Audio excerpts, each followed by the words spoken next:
Hello, we meet again. I hope you're getting some good sleep from all of these snow days you've had. I'm also hoping that you are lending your mother a hand around the house and doing your share of the work of people who are all stuck in a house all day because of the weather. Okay, this is a short video. This one is specifically on poetry. And so if you want to pause and get your poetry workbook, we'll do that. I'm going to be looking at the poem on page 15, What Lips My Lips Have Kissed, and Where and Why. And this is quite obviously a lyric poem. It is soft. It is the thoughts and emotions of one person. She uses the personal pronoun I, so you know it is the poet's thoughts and feelings. And it's square in shape. What that tells me is it's probably a sonnet. And when I count the lines, 10, 11, 12, 13, 14 lines, then I know that it is a sonnet. And since that is our next and most important task in the poetry unit, I want to look at this a little more carefully. The first thing is to note the rhyme scheme, the end rhyme scheme. There are other kinds. This is not a Shakespearean sonnet. The first word, the first end sound we give an A to. So this would be A, Y. Lane would be B. Rain would also be B. And sigh, because it rhymes with Y, goes back to A. Reply goes back to A.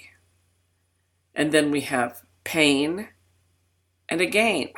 So we only have two rhymes in the whole first 6, 7 stanzas.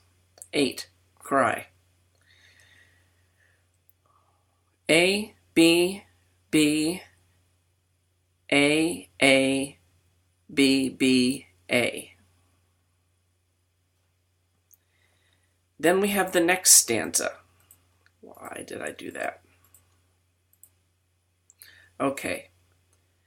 Thus in winter stands the lonely tree. Okay, here we have a new sound. So this would be C.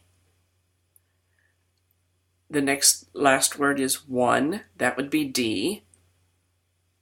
And then before. Okay, C, D, E.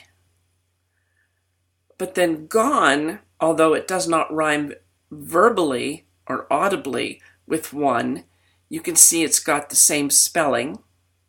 So that's what we call a visual rhyme. It's allowed. So if this was A, we have B, C, D, C, B, C. I think I'm not writing this down. So one rhymes with gone, before rhymes with more, and me rhymes with tree. So that's what we're looking at. It's a 2-stanza poem. And instead of being 7 and 7, as you would think it would be for a 14-line poem, it is instead 6 and 8. That's a Petrarchian or Italian sonnet. And it is a little harder to write, but they are, I think, more beautiful when said. However, most people do not write this kind. I just wanted to make sure that you had one as a sample. I want you to listen to the actual wording. What lips my lips have kissed and where and why I have forgotten, and what arms have lain under my head till morning. But the rain is full of ghosts tonight that tap and sigh upon the glass and listen for reply. And in my heart there sits a quiet pain for unremembered lads that not again will turn to me at midnight with a cry. Thus in the winter stands the lonely tree, nor knows what birds have vanished one by one, yet knows its boughs more silent than before. I cannot say what loves have come and gone. I only know that summer sang in me a little while, that in me sings no more. Very reflective, emotional poem by Edna St. Vincent Millay, who was quite the lover of her day. And when she says indicates that she has lost track of how many boys she has kissed, I'm sure that's true. Okay, what I want you to note about that is not just the tone, which is soft and reflective, but the imagery. The rain is full of ghosts that tap and sigh upon the glass, obviously a window. And then the tree is standing outside, and she's got this imagery of birds that are no longer there, but the tree only knows that it's empty. It is a beautiful metaphorical poem. Why I'm bringing that up is because this is how you are going to be graded for your sonnet. This is my actual grade sheet. I want to see that your sonnet, the one you're going to write to your mother, has imagery, which means it's very specific pictures and details above ordinary description, really unique. Sensory descriptions, emotions described and shared, correct form. I want each line to have 10 beats and a very specific end rhyme. I'd like you to go for unique language and wording. On the other hand, you can also do something with humor. It's not required to do both emotion and humor. Humor is harder to write and very much appreciated when it is. And I'm looking for purposeful organization. You can do it chronologically. Mom, from the moment we get up to the moment I go to sleep, I think about you, da-da-da-da-da-da. You're going to go through it chronologically. Or age by age. Just put some thought into the organization. But what's most important to me is that you use specific and concrete examples. Okay. I'm going to show you a couple of student poems. This one was actually written to a best friend, not to a mother, but that counts too. Is she not beautiful as a songbird with golden eyes, delicate golden wings, and her golden songbird sunshine is heard with each note that she chirps or writes or sings?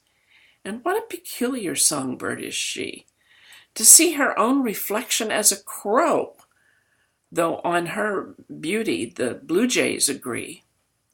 My golden songbird, oh, she'll never know, and like stained glass is transparent, yet casts a silhouette of copper, red, and blue. Oh, how her golden songbird sun will last in bright fledglings, humming her songbird tune. Your melodies will not remain unheard, my beautiful golden sunshine songbird. Very specific, if symbolic, imagery, and I think it's really interesting that here is a girl, beautiful and talented, who sees herself as a crow. How common is that?